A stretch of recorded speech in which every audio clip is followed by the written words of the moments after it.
Eh bien, salut à toutes et à tous, bienvenue dans ce Daily Tips numéro 3. Nous sommes le mercredi 7 avril 2021 et dans cette vidéo, nous allons parler de fidélisation d'audience. Peut-être qu'à l'heure actuelle, tu crées du contenu, tu crées du très bon contenu, divertissant ou instructif, ou les deux, peu importe, mais que tu constates que malheureusement, ton audience n'est pas assez régulière, tu n'arrives pas à fidéliser les gens. Et ça, c'est tout simplement parce que tu n'utilises pas les leviers psychologiques nécessaires à la création d'une habitude.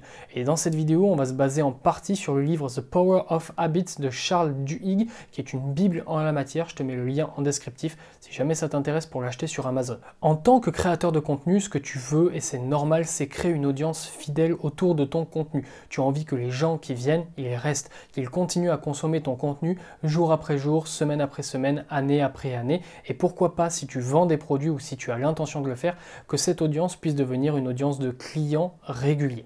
Dans cette vidéo, nous allons donc voir ensemble les 5 clés qui vont te permettre de créer véritablement une fidélisation dans l'esprit de tes clients pour qu'ils reviennent encore et encore sur ton contenu. Ce qu'on va voir dans cette vidéo, c'est tout simplement, premièrement, dans un premier temps, nous allons voir comment une habitude, ça fonctionne. Nous allons voir ensemble qu'il y a 4 grandes étapes dans la création d'une habitude et dans les 4 autres parties, nous allons traiter ces grandes étapes, donc le signal et le déclencheur, comment créer le désir et comment y répondre, comment rentrer dans la routine de ton audience et enfin, comment les rendre complètement accros à ton contenu grâce au système de récompense. Et avant que cette vidéo commence, je t'invite à t'abonner à cette chaîne YouTube et à activer la cloche des notifications si jamais cette vidéo t'a été utile. Ici, tu retrouveras tous les jours du lundi au vendredi à 11 h une vidéo dédiée aux créateurs de contenu pour s'améliorer dans sa création de contenu, pour créer du meilleur contenu, etc. Donc si jamais tu es intéressé par ça, n'hésite pas à t'abonner, tu trouveras ton bonheur sur cette chaîne. Premièrement, comment fonctionne une habitude?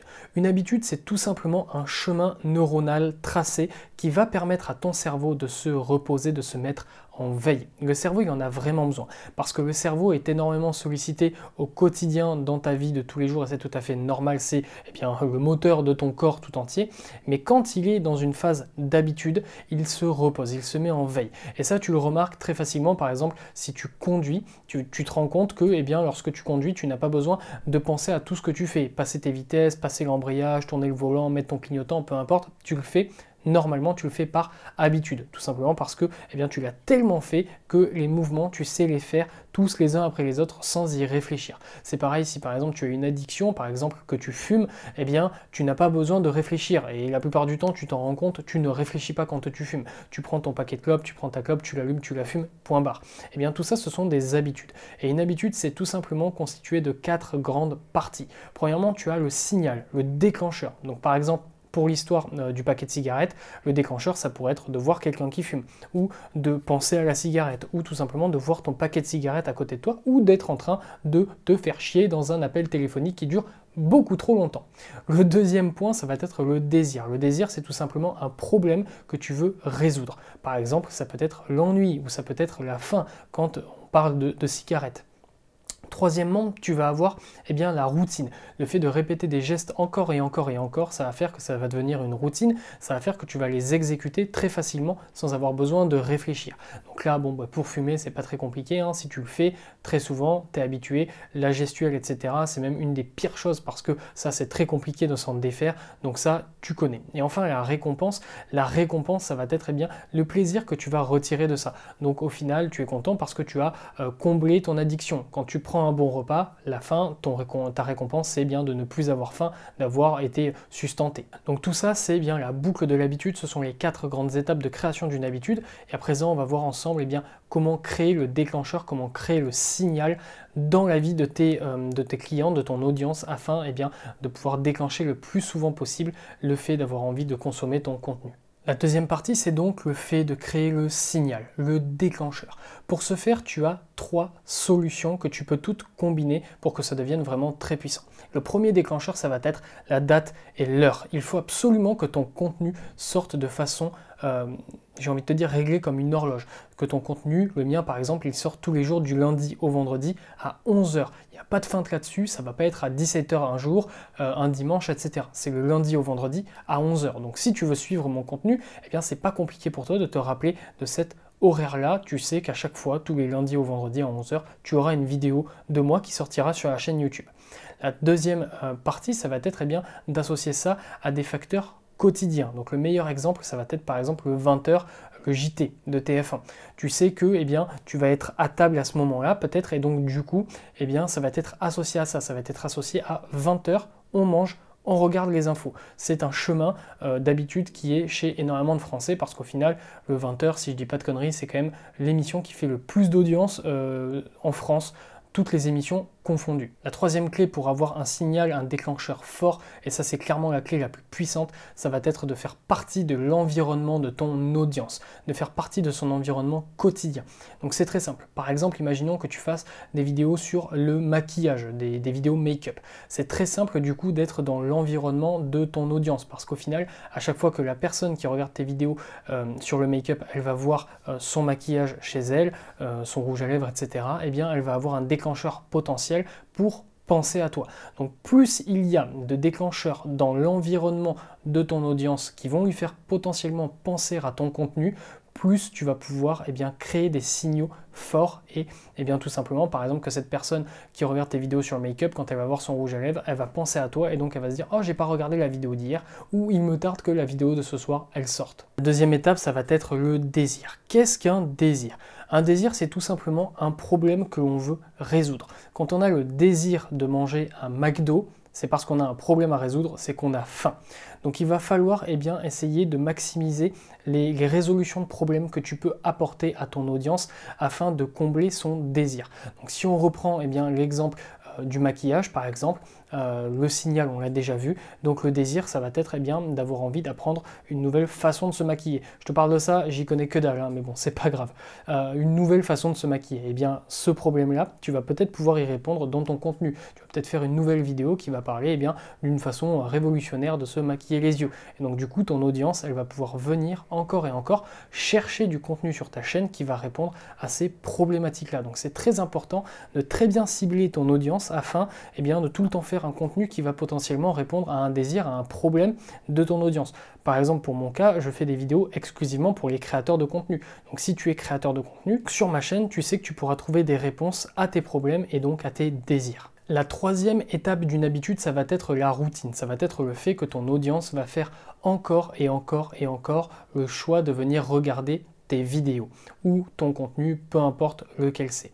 Donc ça, il n'y a pas d'astuce magique, j'ai envie de te dire, il va falloir que tu sois régulier et que tu postes le plus souvent possible du contenu. Évidemment, si tu sors une vidéo par an sur YouTube, ton audience va moins avoir la routine d'aller sur ta chaîne et d'aller regarder ta nouvelle vidéo qui vient juste de sortir, parce qu'il n'y en a qu'une par an. Par contre, si tu en sors une tous les jours du lundi au samedi, par exemple, ton audience, elle va venir lundi, puis mardi pour mercredi, etc., etc. Et du coup, cette routine, elle va s'installer. Au bout d'un moment, tu vas devenir la routine de ton audience, de certaines personnes en tout cas de ton audience, qui tous les jours vont attendre ton contenu quotidien pour venir sur ta chaîne, etc. Donc là, il n'y a pas d'astuce miracle. Plus tu vas faire de contenu, plus tu vas tout simplement pouvoir fidéliser et créer une routine chez ton audience. Donc voilà, c'est pas plus compliqué que ça. Sois surtout régulier. Si tu dis que tu fais une vidéo le lundi et le jeudi, sors tes vidéos le lundi et le jeudi par pitié. Comme ça, au moins, ton audience, elle ne sera pas perdue et elle aura cette routine de tous les lundis et tous les jeudis, je vais voir la vidéo de mon créateur de contenu préféré. La quatrième étape de la création d'une habitude, c'est la récompense. Et la récompense, c'est ce qui va générer l'addiction. Donc c'est très simple. Quand tu veux manger, encore une fois, comme je l'ai dit tout à l'heure, tu as un problème à résoudre, c'est le fait que tu aies faim. Et si tu manges un bon repas, que tu as bien aimé ce que tu as mangé, que tu n'as plus faim à la fin, c'est une véritable récompense pour ton corps. Et donc forcément, ça va créer une addiction parce que tu vas avoir envie d'encore et encore et encore résoudre ce problème et avoir une récompense à la hauteur de ce que tu as envie. Donc du coup là, j'ai une petite liste de 10 domaines dans lesquels tu vas pouvoir apporter une récompense. J'ai découpé ça en 5 grandes parties parce qu'au final, on peut faire des binômes à chaque fois. Donc premièrement, la liste, je te la mettrai en commentaire épinglée. Premièrement, tu as la survie et la nourriture et la boisson. Donc ça, c'est ensemble. Survie, nourriture et boisson. Si dans ton contenu, tu parles de ça, Si dans ton contenu, tu parles par exemple de faire les meilleures recettes de sushi, eh bien ça va être une récompense pour ton audience de, grâce à ta vidéo, pouvoir apprendre à faire des meilleurs sushis et donc d'augmenter son niveau de bonheur en termes de nourriture, etc. Donc du coup, ça va être très intéressant comme récompense. La deuxième catégorie, c'est la liberté et l'amour-propre. La liberté et l'amour-propre, on en entend beaucoup parler sur YouTube. Par exemple, lorsqu'on parle de liberté financière, etc., ça parle aussi d'amour-propre, parce que quelqu'un qui gagne beaucoup d'argent, eh bien, ça va très certainement augmenter sa liberté financière, géographique, etc., mais également son amour-propre. La troisième catégorie, ça va être le sexe et les relations sociales. Donc là, tu l'as compris, c'est pas compliqué à comprendre. Si tu parles de sexe et de relations sociales dans ton contenu, tu vas apporter une forte récompense à ton public, à ton audience. Donc ça aussi, c'est intéressant à placer dans ton contenu. Quatrième grande catégorie, ça va être le confort et la supériorité. Le confort et la supériorité, c'est très très fort également. Si tu en parles dans tes contenus, eh bien ton audience, elle va avoir une forte récompense. Si les gens aiment être supérieurs aux autres, aiment être bien lotis, etc. Donc si tu apportes par exemple de l'information de grande valeur qui permet à ton audience eh bien, de se sentir au final supérieur aux gens dans son entourage parce qu'elle connaît quelque chose que eux ne connaissent pas, ça va être très fort. Et enfin, cinquième catégorie, tu vas avoir la curiosité et l'information, et ça marche très très bien aussi. C'est pour ça que les contenus par exemple de type top 10 des créatures légendaires les plus incroyables, ça fonctionne parce que les gens ils sont curieux, ils ont envie de savoir c'est quoi ce top 10, ils ont envie de savoir c'est quoi la créature légendaire la plus incroyable, ils ont envie d'avoir cette information. Donc la curiosité et l'information, tu peux les placer ensemble.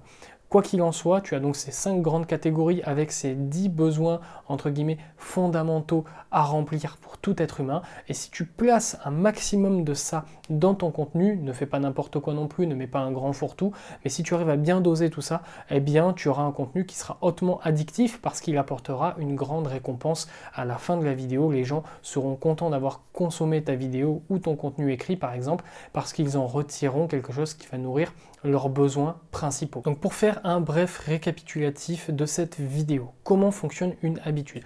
Une habitude, c'est structuré en 4 grandes étapes. La première, c'est le signal, le déclencheur. Si tu veux avoir un signal et un déclencheur fort dans la vie de ton audience, il faut déjà que ton contenu soit réglé comme une horloge sur la date et sur l'heure. Il faut que tu sois régulier à ce niveau-là. Il faut aussi que tu essayes d'associer ton contenu à un moment de la journée, à un moment quotidien. Donc par exemple, le coucher, le réveil, la pause déjeuner, la pause du soir, etc., etc. Il faut aussi que tu essaies d'avoir un maximum de déclencheurs dans la vie quotidienne de ton audience. Donc comme on l'a vu tout à l'heure, si tu parles de maquillage, eh bien si tu t'adresses à une audience de personnes qui se maquillent, à chaque fois que ces personnes-là, elles verront leur maquillage, elles pourront potentiellement penser à ton contenu. Deuxièmement, tu as le désir. Le désir, c'est tout simplement le fait de résoudre un problème. Donc il faut absolument que ton contenu soit tourné vers la résolution de problèmes. Si les personnes viennent, c'est pour résoudre un problème bien particulier et il faut que tes vidéos ou ton contenu en règle générale répondent à chaque fois à un besoin bien précis de ton audience. La troisième partie, ça va être eh bien, de créer la routine. Et pour créer la routine, comme on l'a vu, il n'y a pas d'astuce miracle, il faut que tu sois régulier et il faut que tu postes le plus possible. Si les gens cliquent sur tes vidéos une fois par an ou une fois tous les jours, c'est pas la même chose en termes de création de routine. Et enfin, la quatrième étape, ça va être eh bien, de créer une récompense forte pour créer une addiction chez ton public en utilisant la liste de 10 critères que je t'ai donné et que je te mets en commentaire épinglé juste en dessous. Donc si tu veux la retrouver, tu peux la prendre, tu peux t'en inspirer. Cette vidéo est donc à présent terminée. Si jamais elle t'a intéressé, si jamais elle t'a aidé à pouvoir fidéliser ton audience, eh bien n'hésite pas à t'abonner à la chaîne YouTube, à activer la cloche de notification, à mettre un petit pouce en l'air, à commenter pour me dire ce que tu en as pensé ou si tu as des idées de vidéos ou des livres à me conseiller que je pourrais éventuellement lire pour eh bien, t'en sortir les meilleures astuces pour les créateurs de contenu. En attendant, nous on se dit à très vite, on se dit à demain pour une nouvelle vidéo à 11 h. Restez fort, restez focus. Tchuss.